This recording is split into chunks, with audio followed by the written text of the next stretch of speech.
We will begin our deliberations this morning as we did yesterday in bowing our heads for a moment of silence.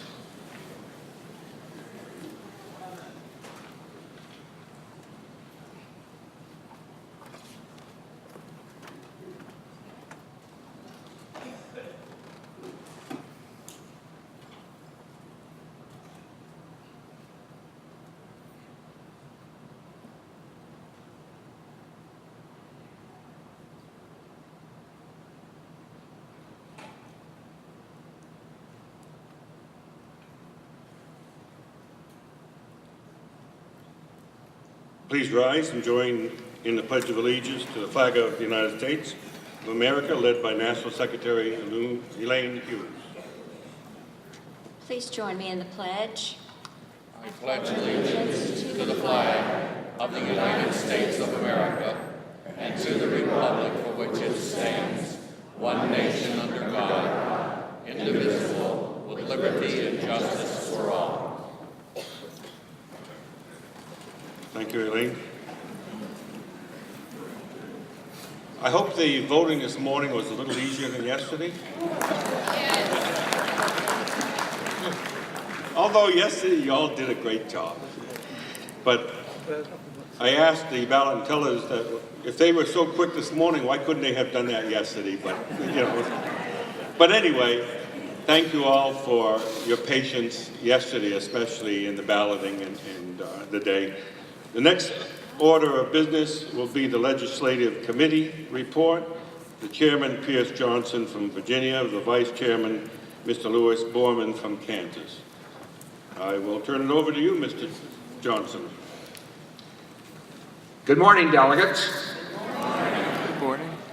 Hasn't this been a fine, fantastic conference thus far?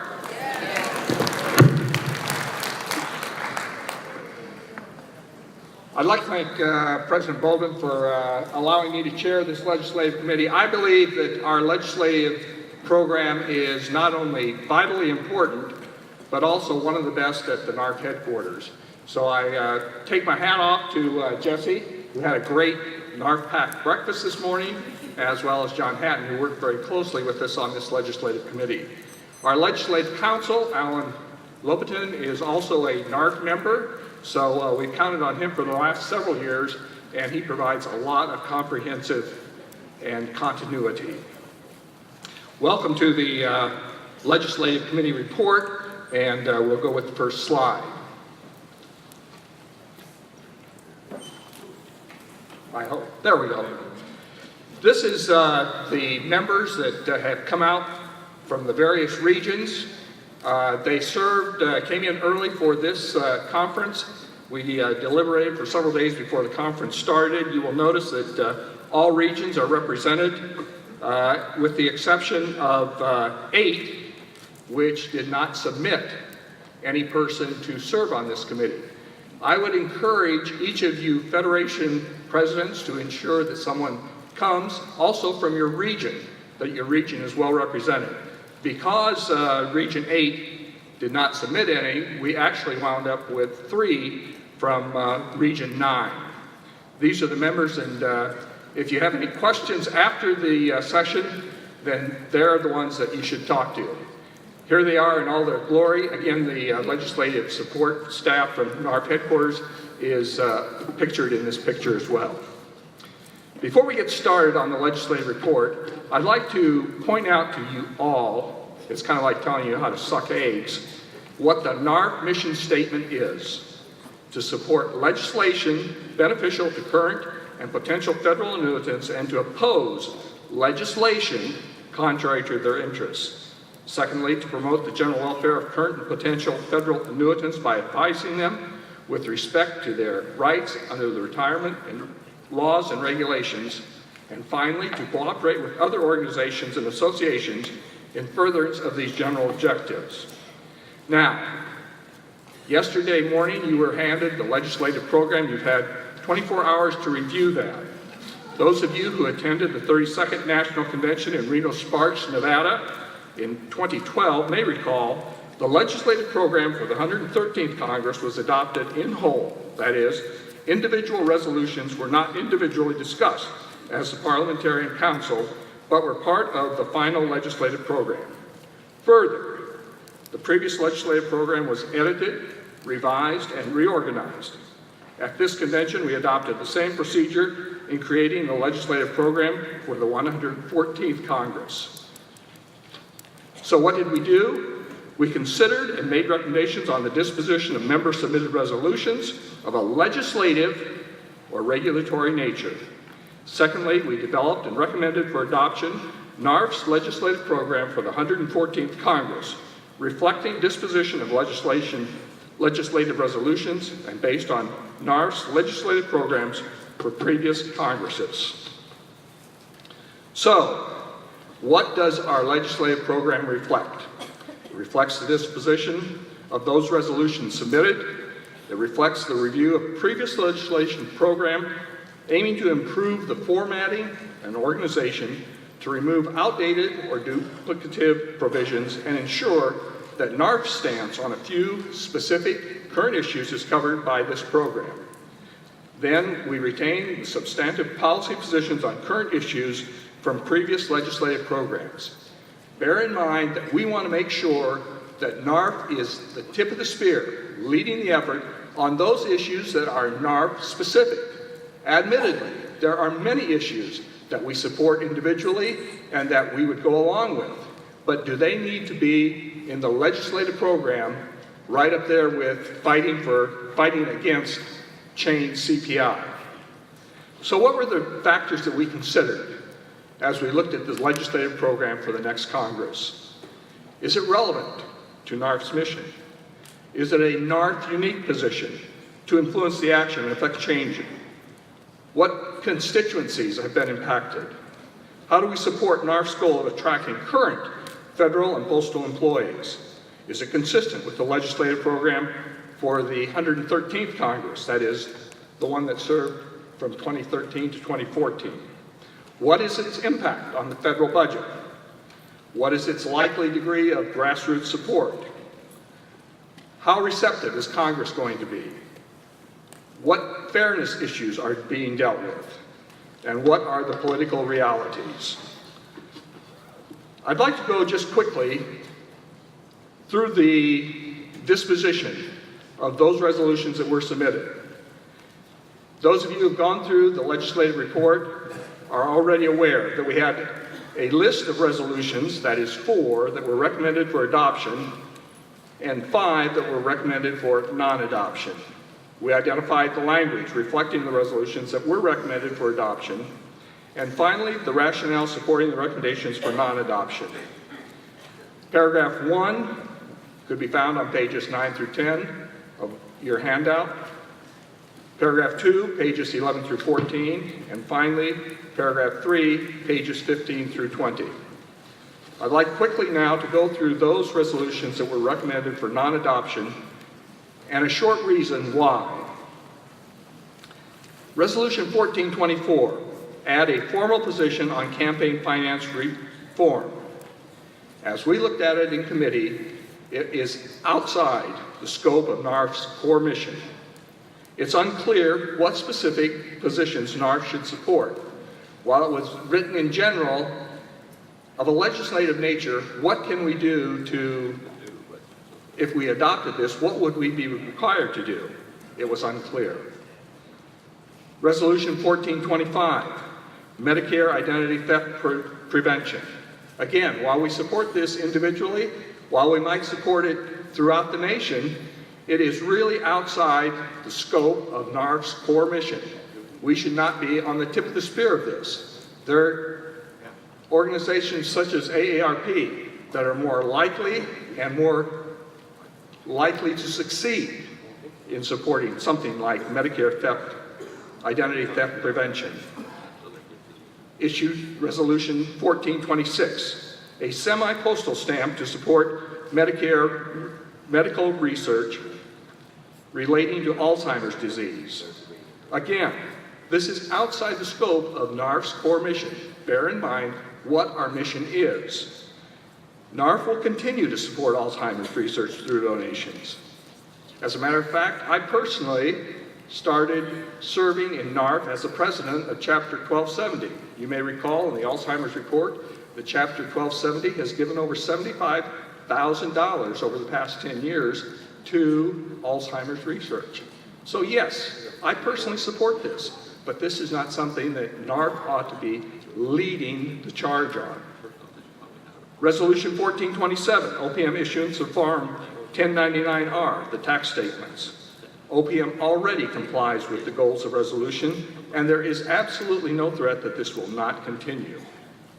Finally, Resolution 1431, the phased-in doubling of Social Security benefits. Those of you who attended the NARFE PAC breakfast this morning are well aware that if, indeed, as he predicts, there will not be a divided Congress, but it will be totally controlled by one party, that party does not support tax increases.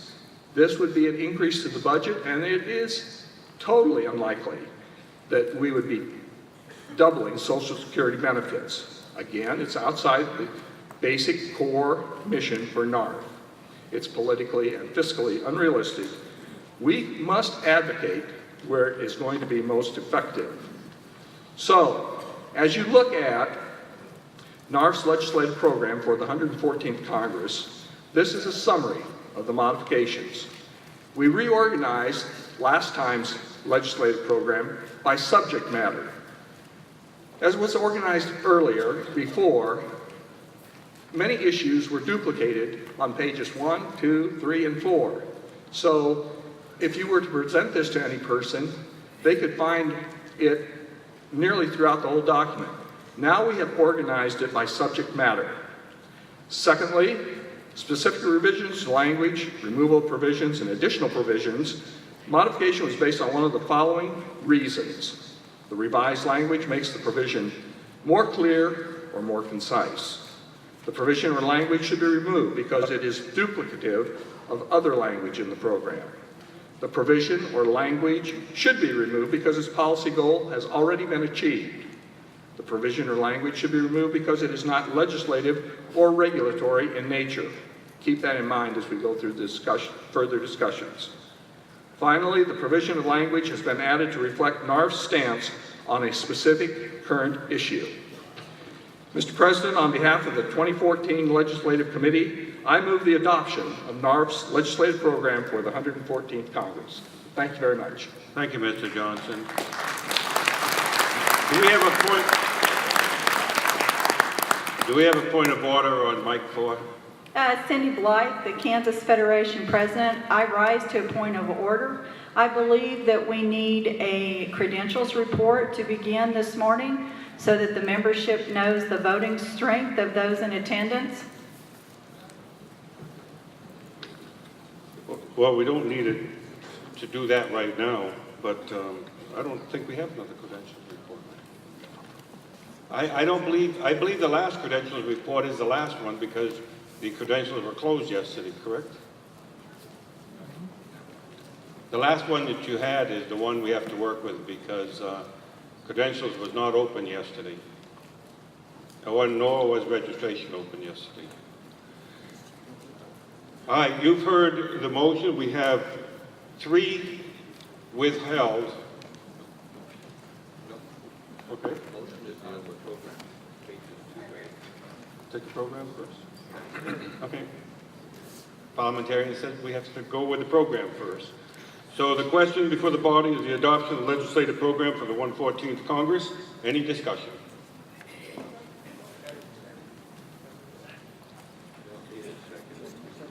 It's out of the committee, we don't need seconds.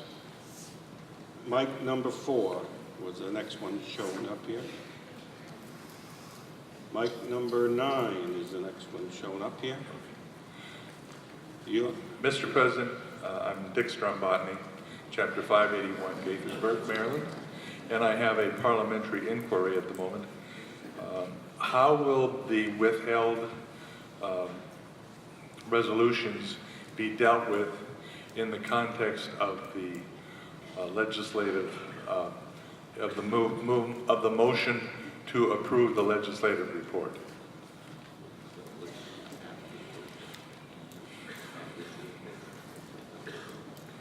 parliamentarian advisors, they will be dealt with afterward and added to the program if they're passed.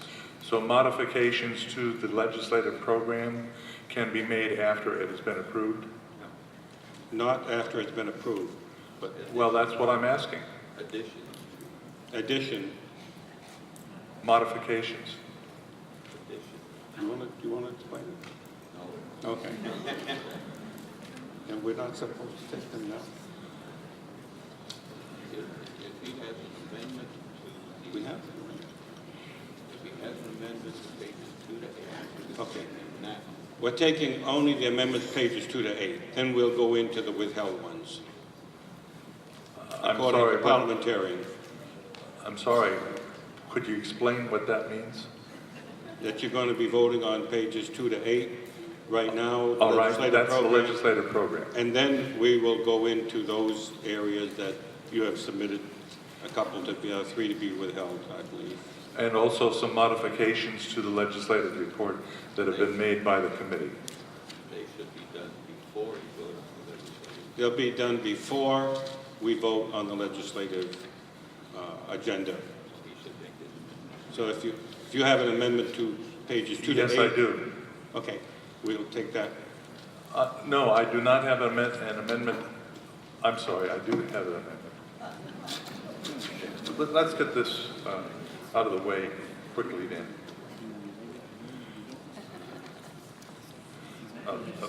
If I may, I'd like to congratulate the legislative committee on the excellent job that they have done in providing information to all of us about the reasons for the changes that they've made. I just wish that the other committees had been so diligent. Dick, That hold is on one second. Strictly in terms Stop talking. Okay. strictly in terms of providing the excellent interpretation.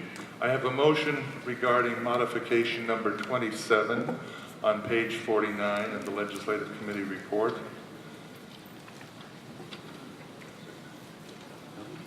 I move to restore to the legislative program the language text, securing universal access to comprehensive health care. NARFE supports access to comprehensive health care for all Americans. Now, this goal has been part of NARFE's legislative program for years, and the committee justifies removing it because the Affordable Care Act has been enacted. Yet we know that millions of Americans are not insured, even though the ACA has reduced the number of uninsured. We are still far from the goal of access to comprehensive health care for all Americans. This goal should remain in the legislative program. And I urge you to approve this amendment. Thank you, sir. Would the committee like to comment on that? And it has been seconded. The Thank you. committee felt that this had been covered under the Affordable Care Act. And while there is still discussion about whether all Americans support the Affordable Care Act, it is in fact law of the land at this point, and we felt it is covered under the Affordable Care Act. Is there any other discussion? Mic number 8.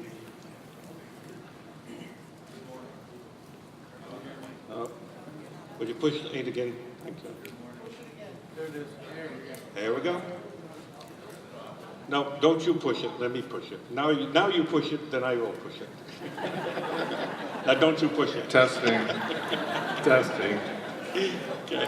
Can you hear me now? Yes. Steve Schaub, President of Chapter 717, Englewood, Venice, Florida. On page 8, under other provisions, there's a sentence that reads, Sir, we're talking on the amendment that had Mr. Strombatny as proposed. then If you want to talk on the amendment, then continue. If you want to talk on something on the something whole else. report, that'll be after. so I yield the floor. Mic number 12. Mr. talking President, on I'll the come back amendment? because the two issues I want to talk to is from 9, on page 9. No, and not at this time. We're talking only on the amendment that was just made. Sir, I'll come back Okay. to that section. Does anybody want to talk on the amendment? I show mic number 6. Robert Arthur is Chapter 1563, Big Island. I speak against the amendment. We in NARFE belong to a health program, the Federal Employees Health Benefit Plan. Ever since I've been a member of NARFE, AARP would love to dilute our pool of our earned benefits. Now granted, it's very noble, very clear, and Congress is handling it to get health benefits out to the masses, but I speak against that amendment. Thank you. Mic number 7, you're speaking on the amendment. Which button do I hit? Good morning, Mr. President. Good morning, there, board. Gary Roundtree, First Vice President, Maryland Federation. I'm ready to speak for keeping the amendment on the legislative agenda because all of the Affordable Care Act does not go into effect until different periods of time. And with the president still doing what you call waivers, I believe that it was in the best interest of NARFE to keep this on the legislative agenda until every part of the Affordable Care Act is implemented. Thank you. Mic number 8. Virginia Kamala, Chapter 817, DeLand, Florida. I am speaking against the amendment because one of the theories, in addition to the Affordable Care Act having been enacted, dealing with comprehensive health care for the entire nation is outside of NARFE's core mission. Thank you.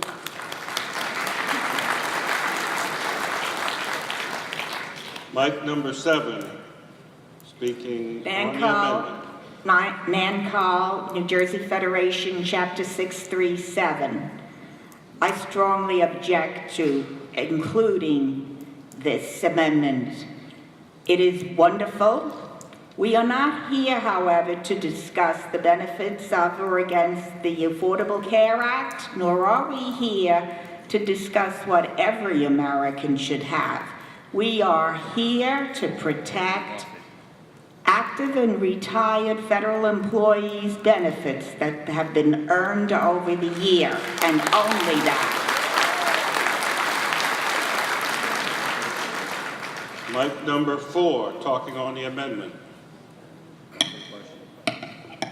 John Alice, President, Chapter 192, Raleigh, North Carolina.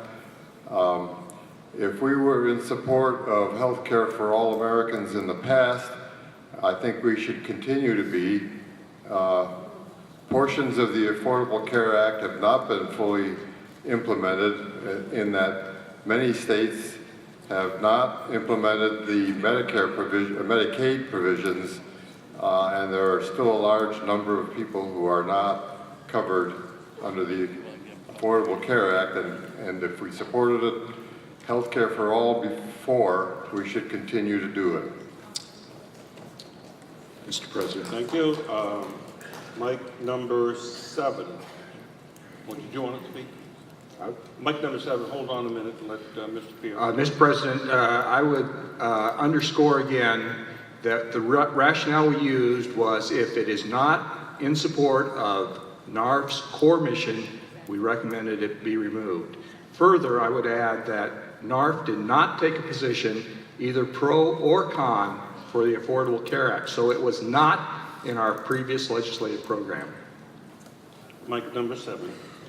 Yes, Mr. President. Gary Roundtree, First Vice President, Maryland Federation.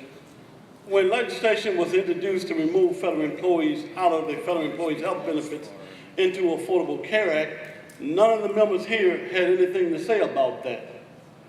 You know what I mean? Now that Affordable Care Act has seemed to be making progress, but all of it hasn't been implemented, we're using the term that securing health for federal employees is outside the scope of NARFE. NARFE doesn't take the lead on anything. When are we going to take the lead on something and stick to it and stop talking about what's outside the scope of NARFE. What does NARFE stand for? Because I'm a little confused here. Because just as you got healthcare, healthcare can be taken away just by a law being introduced, passing through both houses of Congress and signing the law by the president. So what are we for?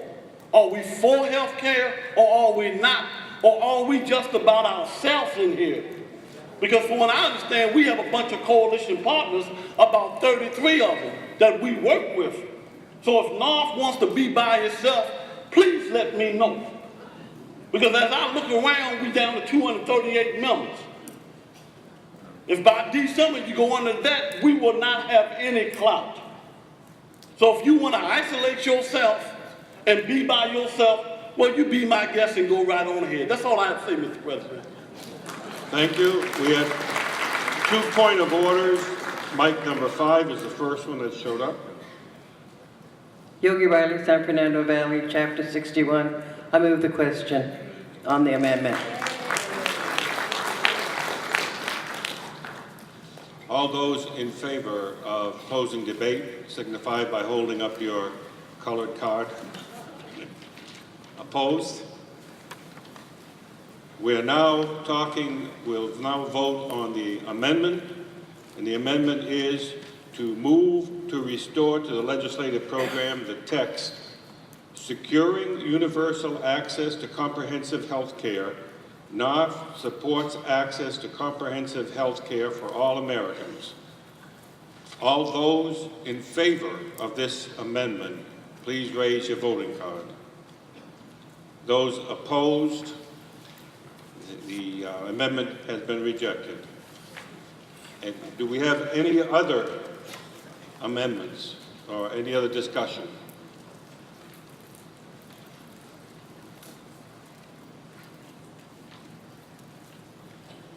Mic number 11. No, nobody there. Okay. I show mic number 9.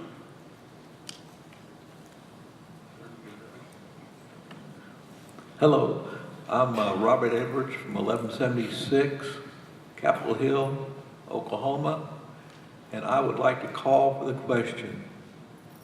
Call which question? I'd like to, okay. Oh, I would like to call that we approve the legislative as written. Okay. You've heard the call of the question. We're now talking about the legislative program. All those that would like to stop debate, please raise your voting card. All those opposed, raise your voting card. The opposed have won. We will continue debate. There was another point of order somewhere, and that's at, what, mic 4? Jay Schechter, Bismarck Chapter 195, Region 5. I'd like to make a amendment to modification 15, which is on page 37. That's not a point of order.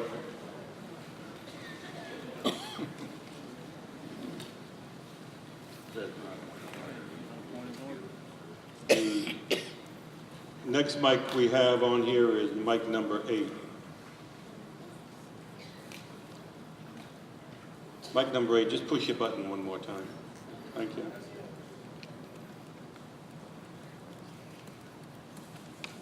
Right, there we go. Okay.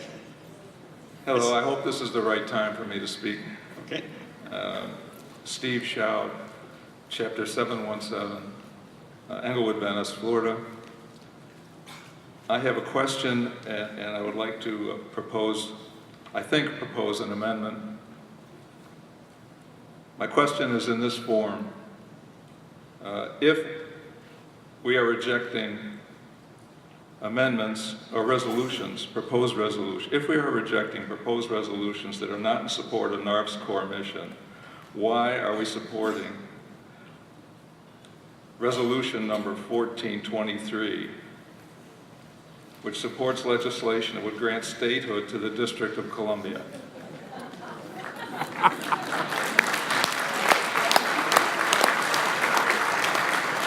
Mr. Pierce.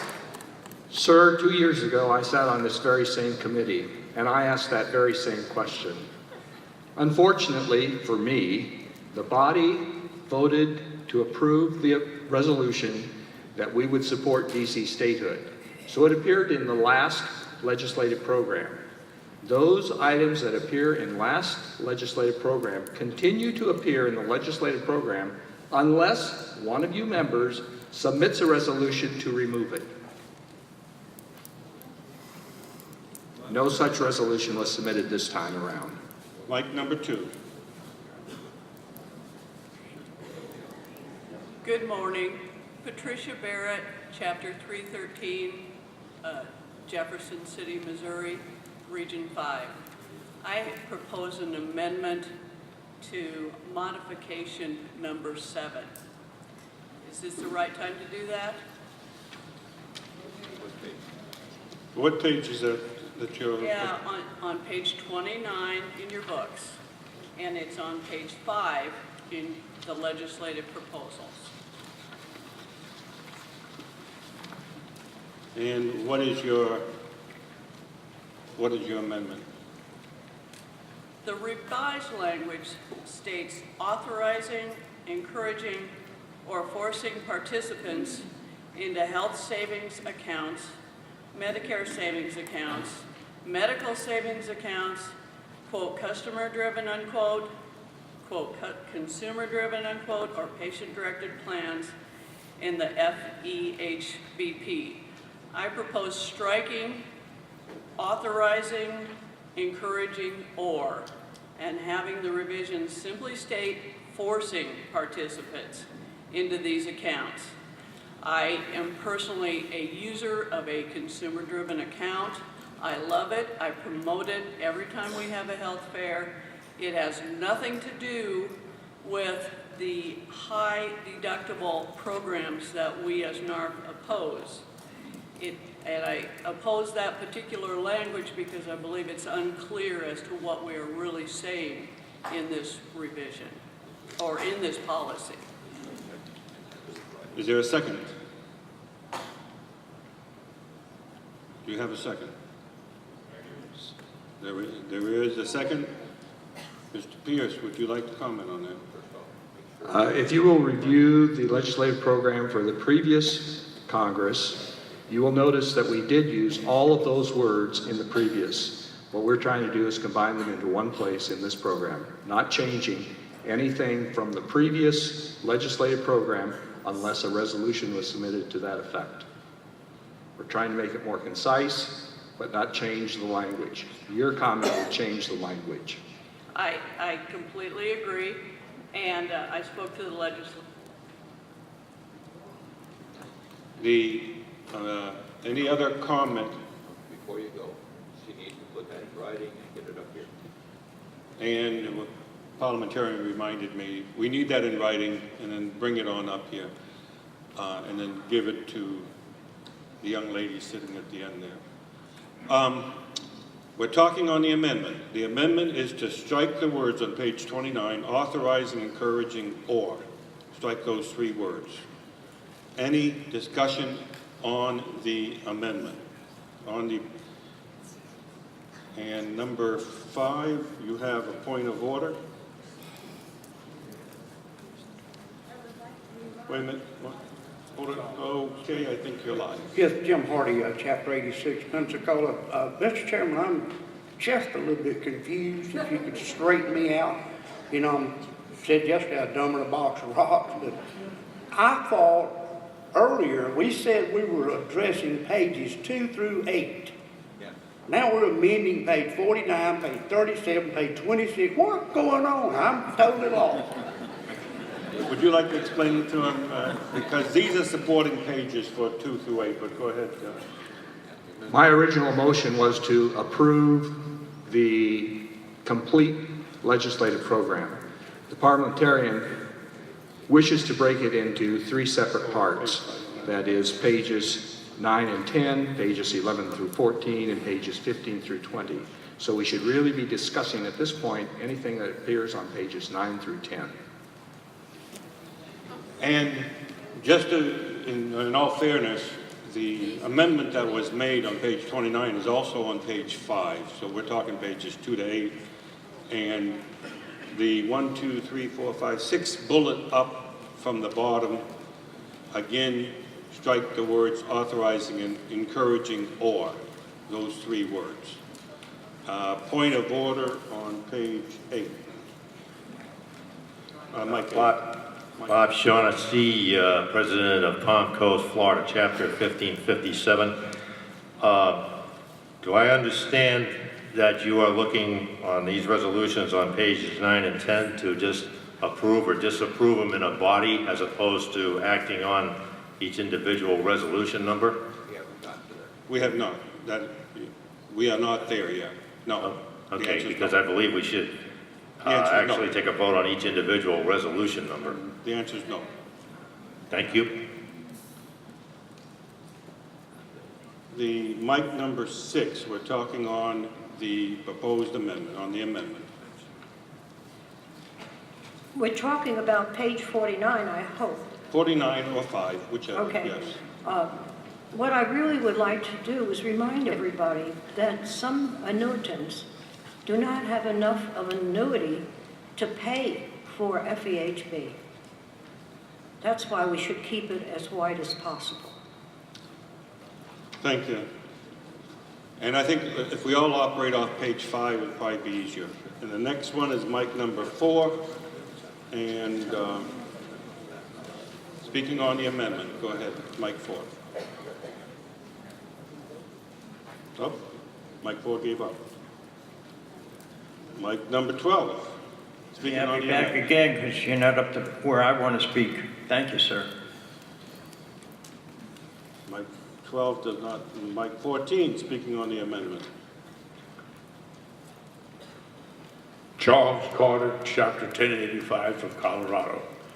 I second the motion because I think we needed some discussion on it. I have a deep concern that when I hit 65, I was automatically put into Medicare. And I kept my federal health plan. That was trying to be a good thing for me because my recent, well, I won't go into details, but it turned out to be a good thing, and my health care coverage is really excellent, but I pay for it. My concern is that when that happened, Blue Cross Blue Shield, my primary carrier, was paying 80% of my bills. When I went into Medicare, then they came up with supplementary, and they only picked up 20%, but my premium remains the same. They talk about seniors costing the program. Well, I don't know why they don't take that into consideration, that seniors that have Medicare and they get a supplement plan or had the federal health plan no longer pay the 80%, they pick up 20%. That should reduce premiums and have some impact. I see nothing of that happening. I see no legislation to implement that in consideration for premium costs in the future. And I think we should keep it open for that purpose so we can get some of these points across that are reality and should be included in legislation to give us the benefits of the changes and not let the insurance companies continue to reap profits that they really don't deserve. Thank you. Thank you, Past President Carter. Mic number 2. Mic number 2.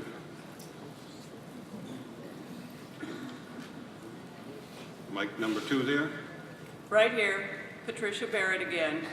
And I just thank you, the seconder, for his support and for his opening of this issue. I just think it's important that we realize that we should clarify what we say when we take legislative positions. And the language forcing, I think, is the most important part of that particular part of the legislative proposal. Authorizing, encouraging, don't have anything to do with what these kind of plans are. So I appreciate your support in changing this policy. Thank you. Thank you. Mic number 7, we're talking on the amendment. Alan Lopatin, Chapter 2324, Congressional, Washington, D.C. I rise in opposition to the amendment. The language already included in our legislative program is intended to avoid risk segmentation. We, by our nature as retirees and older new retirees, need to avoid the spreading of the risk. The notion of consumer-driven plans, the Office of Personnel Management had proposed a demonstration program, which if it had drawn the younger, healthier, more well-off members, would have left a sicker, older, and more expensive Experian-rated plan behind. We want to do everything in our power as NARFE to spread the risk amongst all folks involved in FEHBP to avoid spikes in those premiums. The language proposed in the revisions is nothing more than a clarification of overbroad language that was there before, and I rise in opposition to the amendment. Thank you. Mic number 4. Bill Martin, Bumpus, Virginia, 2065. I just wanted to clarify one thing. I think I heard earlier, 2 speakers ago, that he was forced into Medicare B at 65. That is not correct. I think that's what he said. I'm 75. I decided never to take Medicare B. I do not want to take Medicare B. I like it the way it is. I have FEHBP. I'm very pleased with it. And that's just incorrect. You do not have to take Medicare B. I am happy to say that I accepted Medicare A for free. Thank you. I see no other one at the mic. We will now vote on the, mic 14 just showed up. Mic 14, talking on the amendment. No, I'd like to correct what the gentleman stood up. I wasn't forced into Medicare B. I was forced into Medicare A and not B. So I'd like to clear that for the record. Okay. And Thank you. I just want to clear that for the record. We're talking on the amendment. Mic number 4. Mic number 4, just push your button. Thank you. Don Harris, Fargo Moorhead, Chapter 119. My personal experience, which started July the 1st, 1961 in the Federal Health Benefits Plan, would have been sabotaged by changing this amendment. I had a $108,000 claim, of which I paid $25. If I'd had this plan, I'd been bankrupt. If I had this medical savings plan, it works only if you don't make a claim. If you make a claim, then you're lost. That's my statement, that personal experience. Thank you. Mic number 2, talking on the amendment.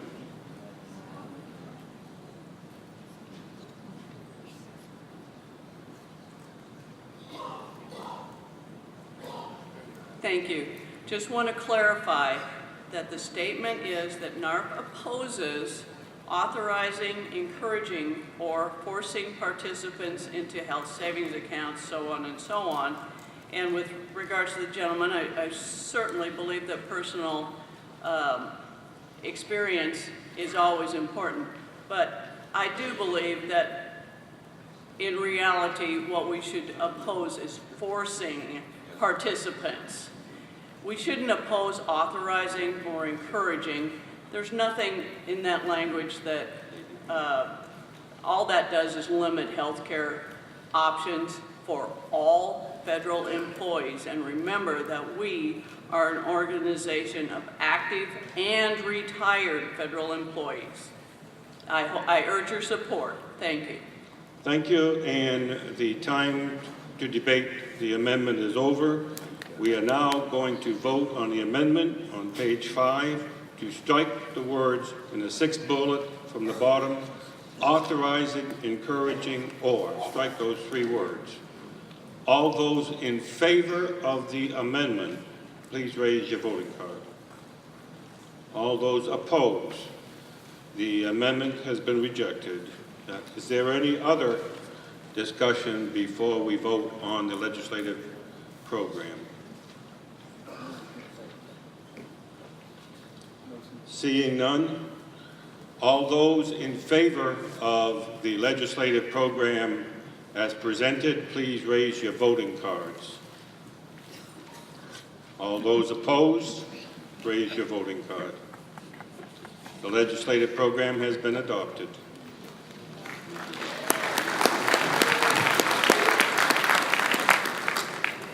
We have 3 withholding that we will discuss right now.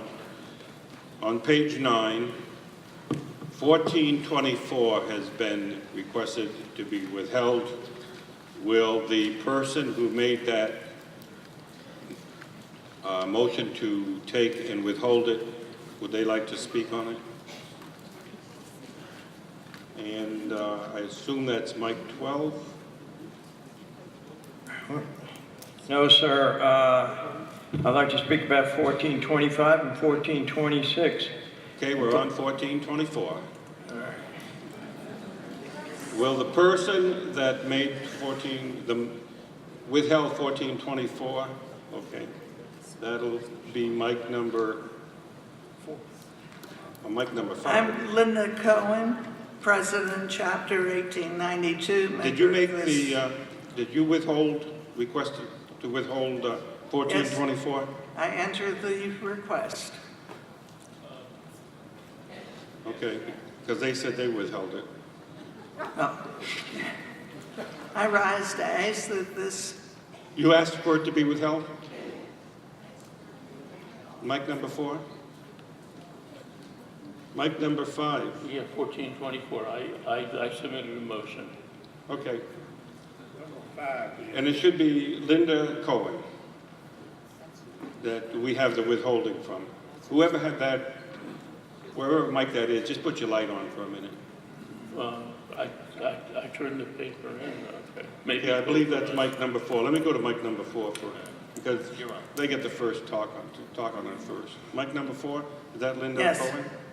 I am Linda Cohen. Okay, all right. As of this morning, I think. I know I got up early. And I rise to ask that this convention group approve addition of Resolution 1424, page 15, under other provisions of the NARFE legislative program for the 114th Congress, 2015 to 2017. Resolution 1424 asks that NARFE support campaign finance reform that addresses finance inequities.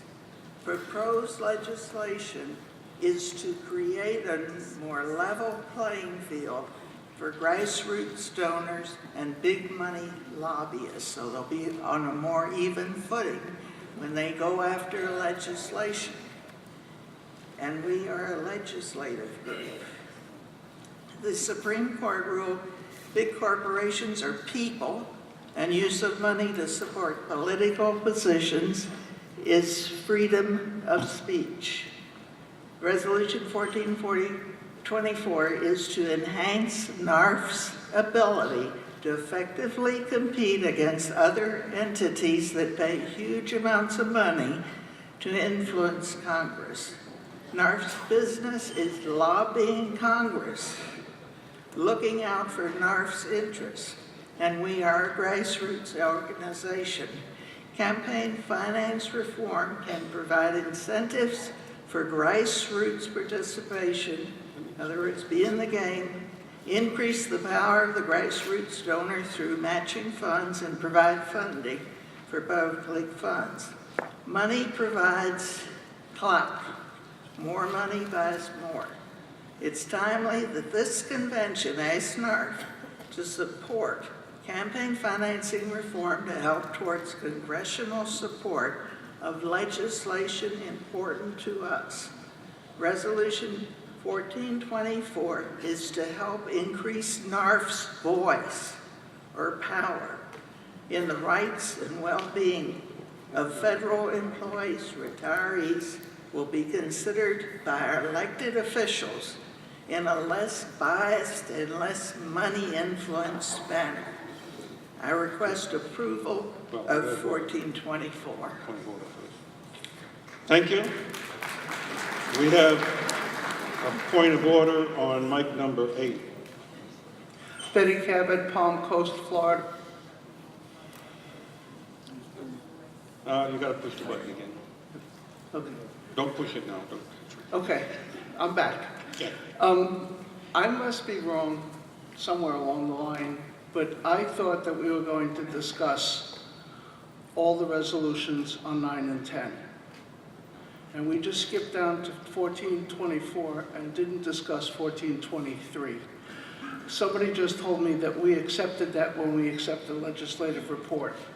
You did. And you had said that we were going, that 9 and 10 were not included.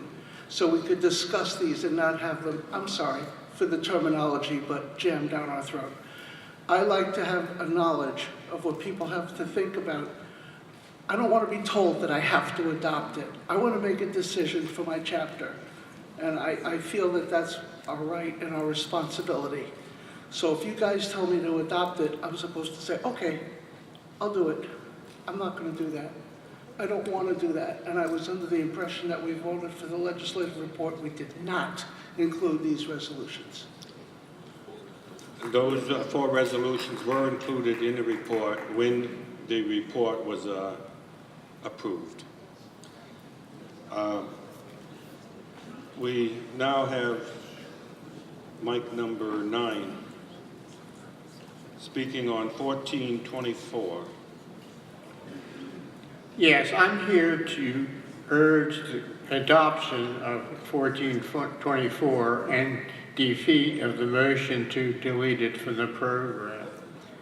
I chose this one, and I could find many examples in this convention of why NARFE is a dying and will die as an organization. Most people, the American citizens, don't give a damn about our core legislation. What they care about are such things as campaign financing, Social Security, redistricting, changing the election process, which has allowed the do-nothing Congress and subsequent and even future Congresses to continue the do-nothing organization, or the do-nothing actions they are having, which then in effect affects NARFE. NARFE needs to get out of its hole. NARFE needs to become, in the eyes of the people whose support that we need, not just Congress, but the American citizens who have obviously ignored our thousands of dollars that we spent telling them how bad off we are. And so as long as we do not come forward on these kinds of issues, we can't expect support. When I first joined NARFE, in one of my first meetings, I questioned why we were the National Retired Employee Association, and I was practically laughed out of the room. We finally wised up and said we're going to at least get out of the hole and welcome new and working employees. We need to adopt that same forward-looking political agenda. Stop worrying about our core insular mission. Make ourselves... Your time is up, sir. Thank you very much. Thank you. We'll go to mic number 10, and we're speaking on 1424. Mic number 10. My name is Charles Thomas, Chapter 1734, Columbia, Maryland, and I rise in support of Resolution 14-24.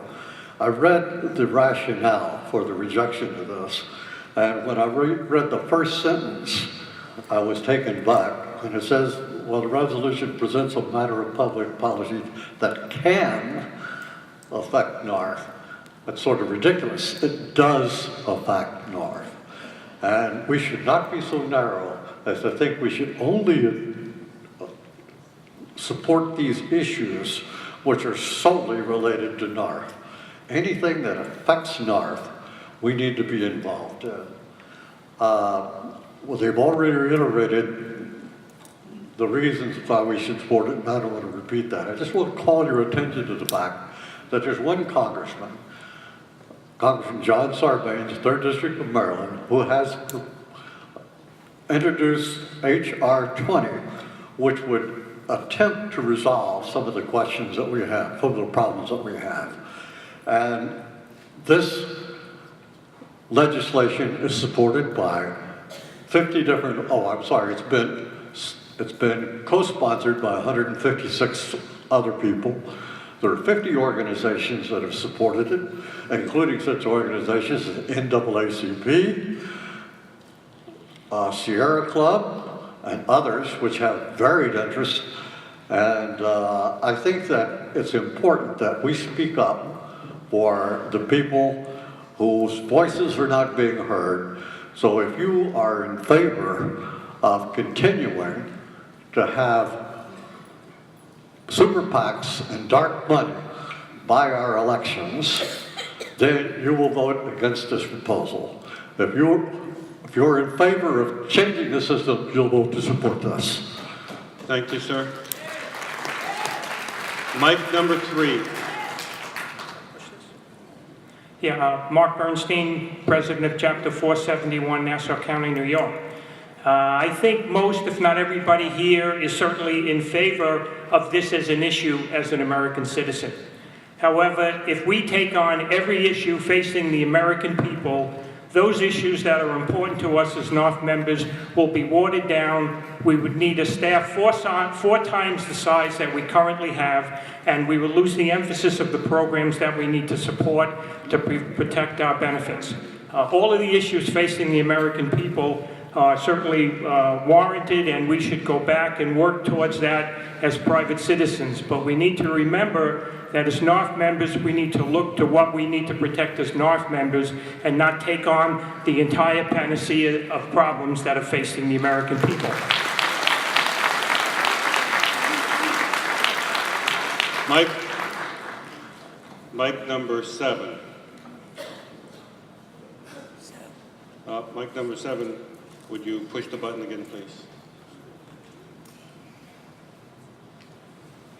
Okay, I'm Dan McGrath, and I'm speaking for 1424. The key thing about this is that we're talking about funding of super PACs.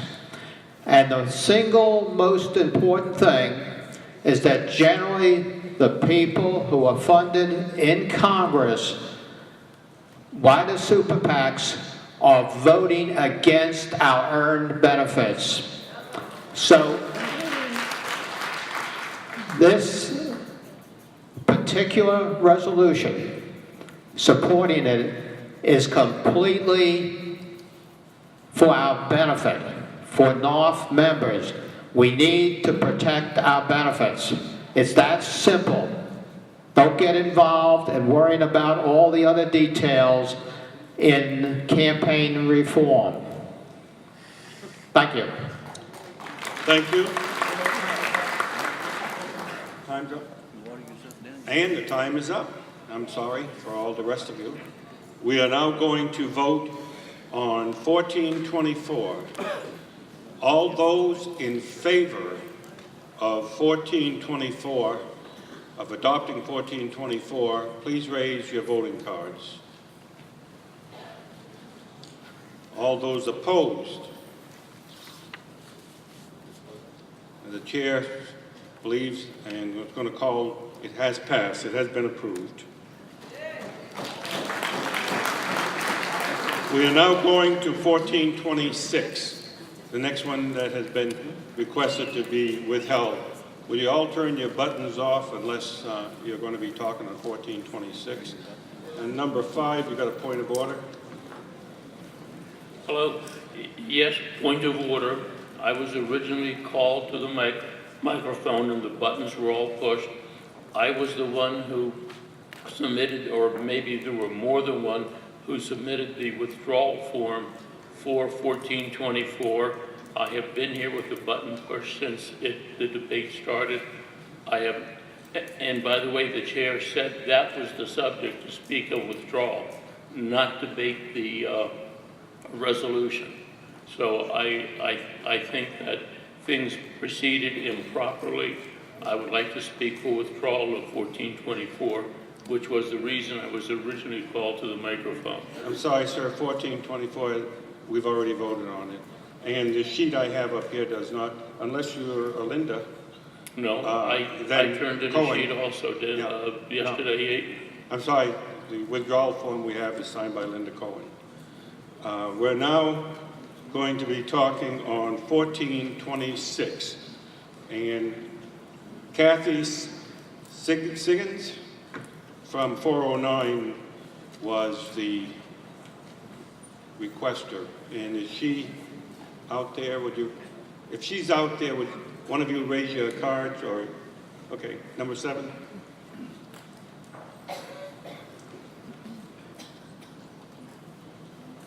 Okay. Kathy?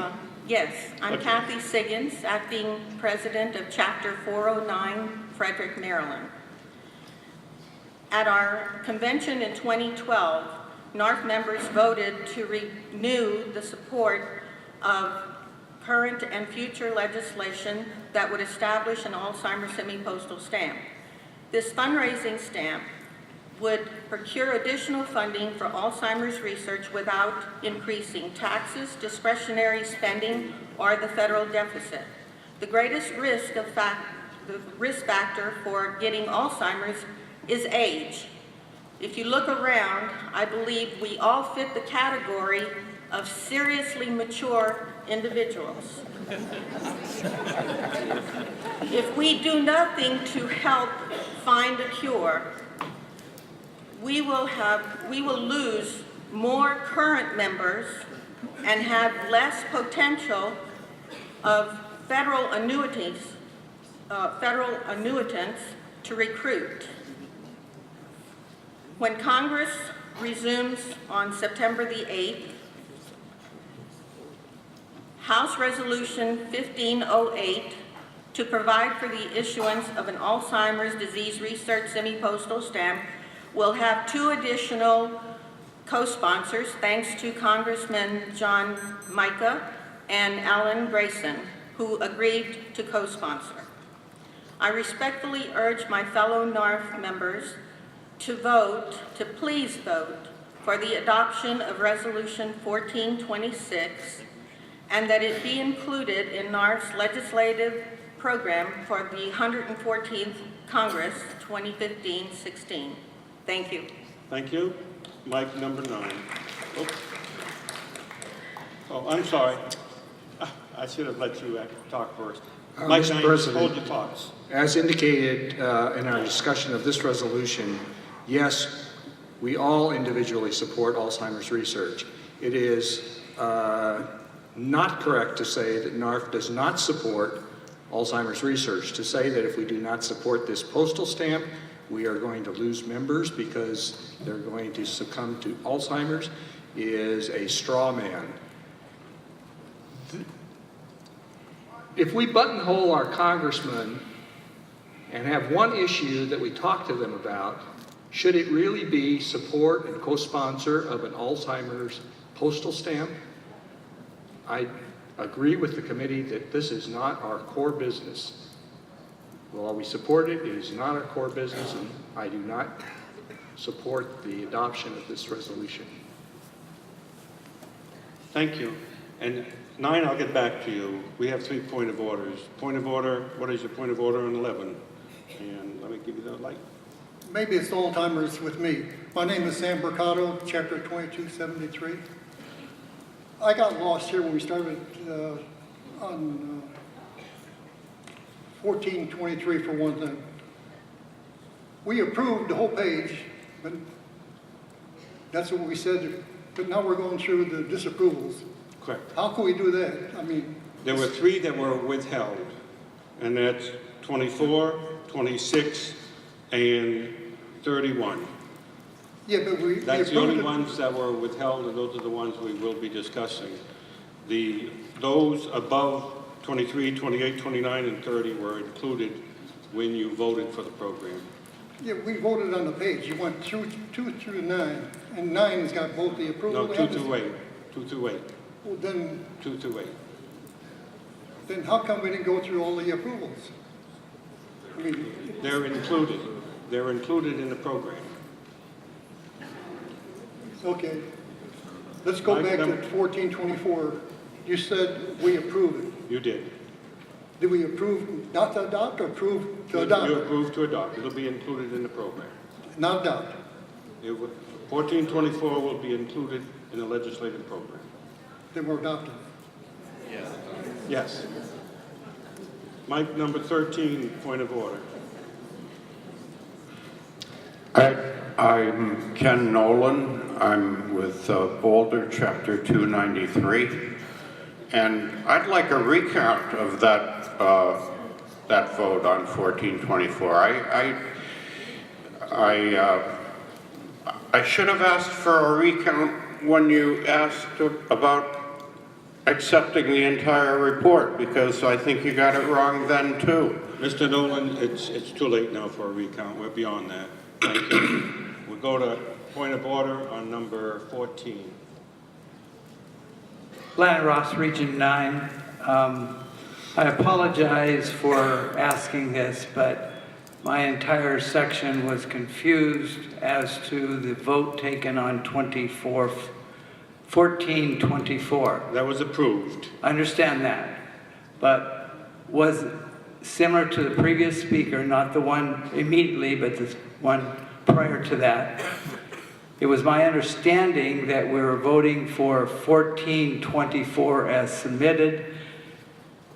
Is that not true, or were we voting for the committee recommendation to non-adopt?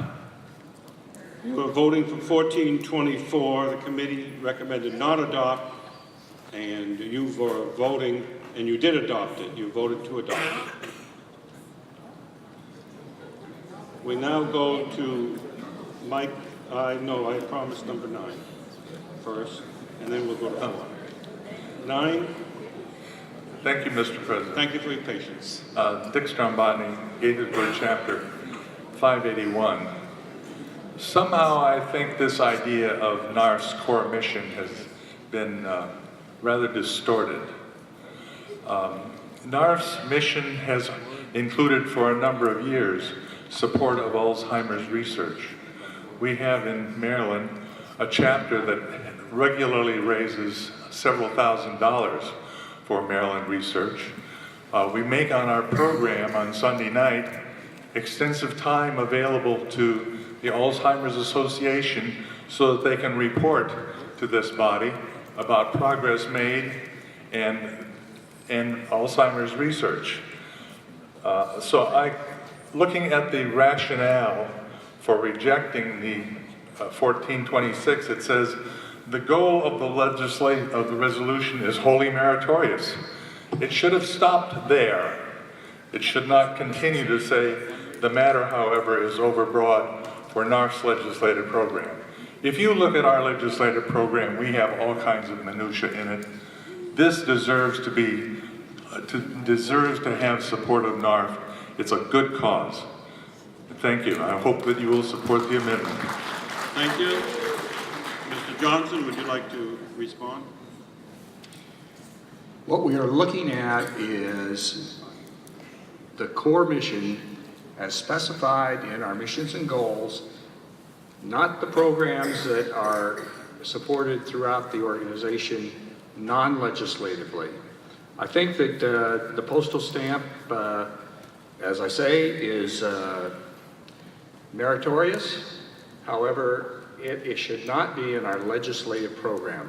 Again, are we diluting our efforts on the things that count to federal employees by supporting issues that are peripheral, not core mission? Thank you. We have a point of order on mic number 5. This on? Yes.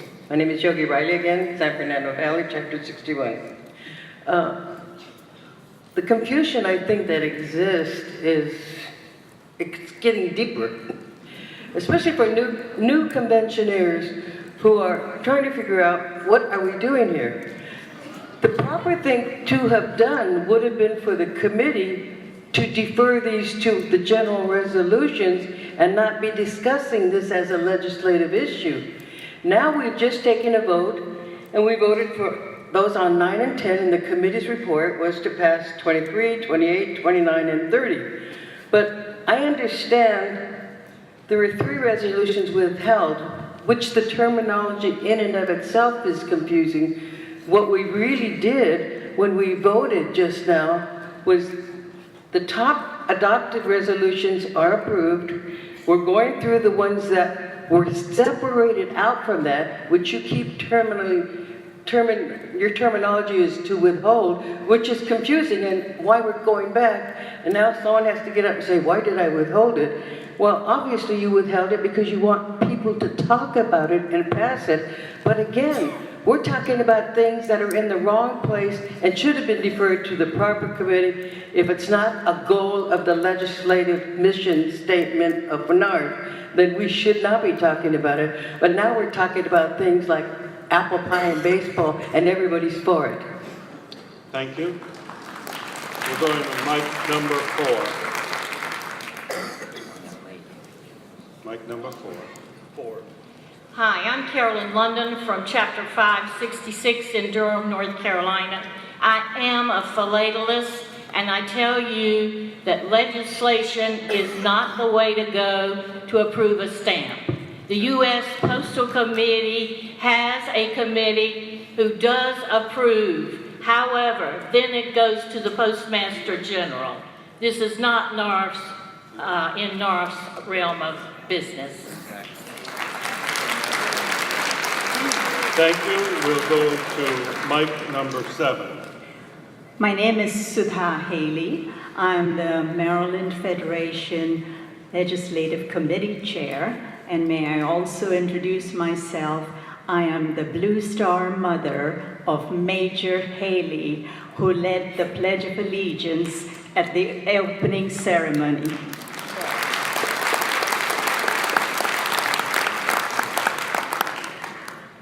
You know that everyone is beating up on our federal employees and stressing us out more than other sector employees.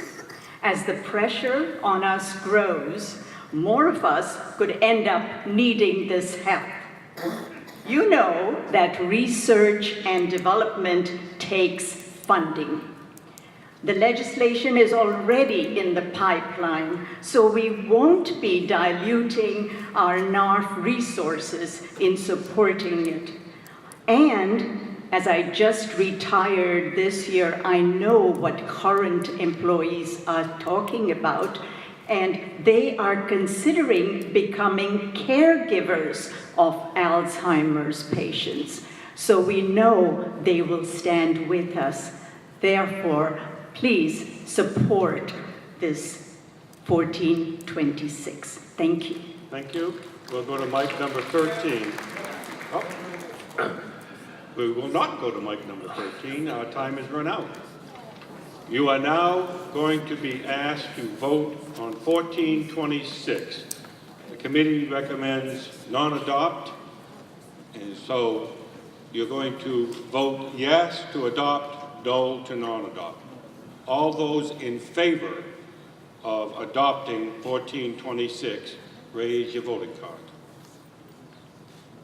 All those opposed, 1426 has been rejected. We'll now go to 1431. Who's the maker?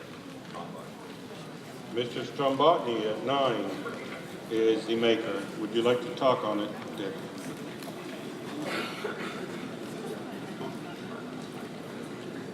Mr. President, thank you. I'm Dick Strombotny, Gaithersburg, Chapter 581.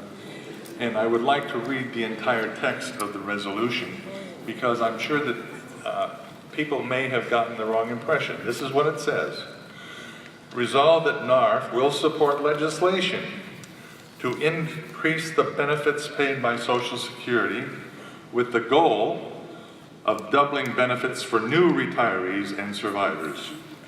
The doubling to be phased in over a 20-year period, along with the revenues to pay for the increased benefits to keep Social Security on a pay-as-you-go basis.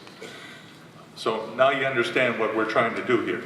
We all know that most current federal employees are in FERS. There's still a few in CSRS. Social Security is a basic component of FERS, along with the TSP and the defined benefit pension.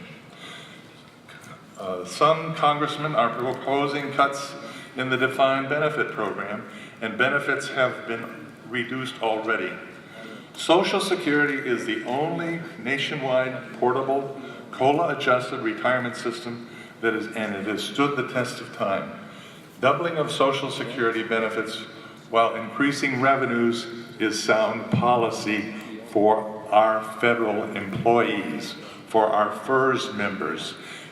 When we look to the future, we should be informing our current federal employee potential members that we are working on their behalf.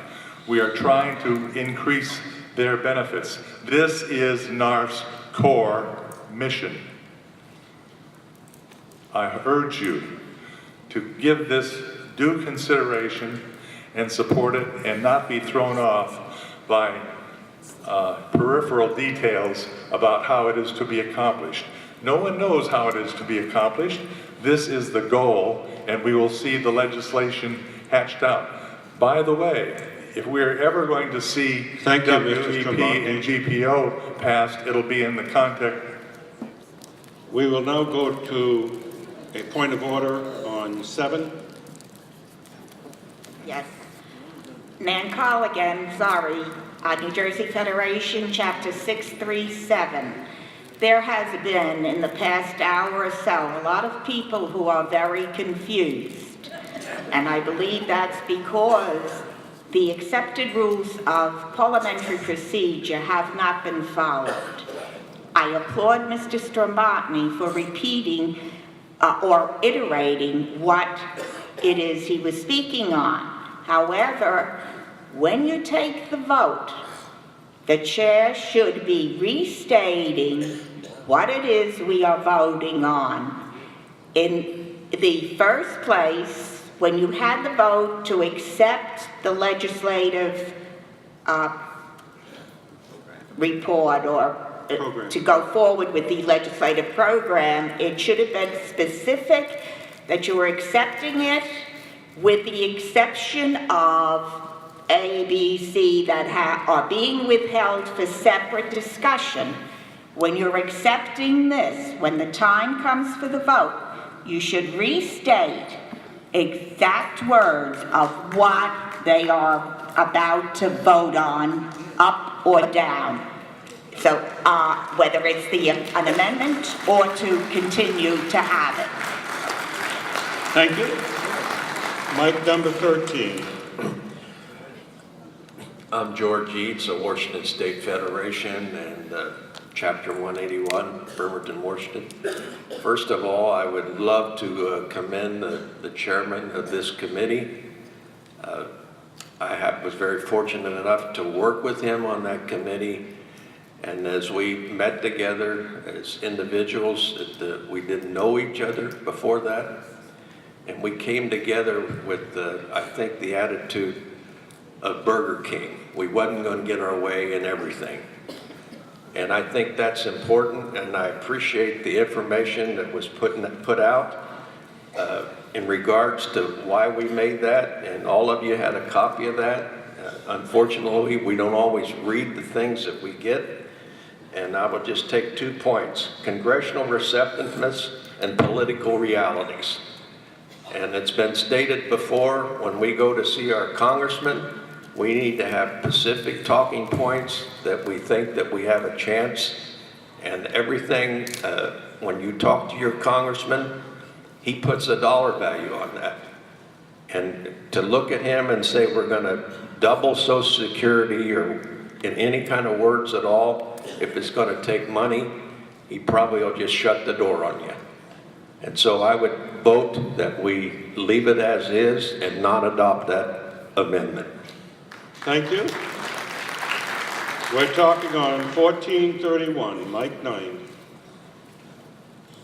Bill Ferguson, Chapter 422, Laurel, Maryland. We've spent some time during this convention talking about recruiting and recruiting tools. This amendment is the best recruiting tool we could ever come up with. This amendment will cause the current employees to wake up and think about NARFE as an organization that is striving hard for them, and I think would encourage them to join NARFE. So I think that we should not worry about the cost. If we shut the door on everything that costs money, then we need to shut the door totally on NARFE. Thank you. Thank you. We have a point of order on mic number 8. After Mr. Strumbotny said why he was withdrawing it and reiterated, shouldn't the chairman of the committee have given a statement as to why they... Chairman of the committee can tell me anytime he wants to talk. And we have that agreement. Okay. Mic number 5.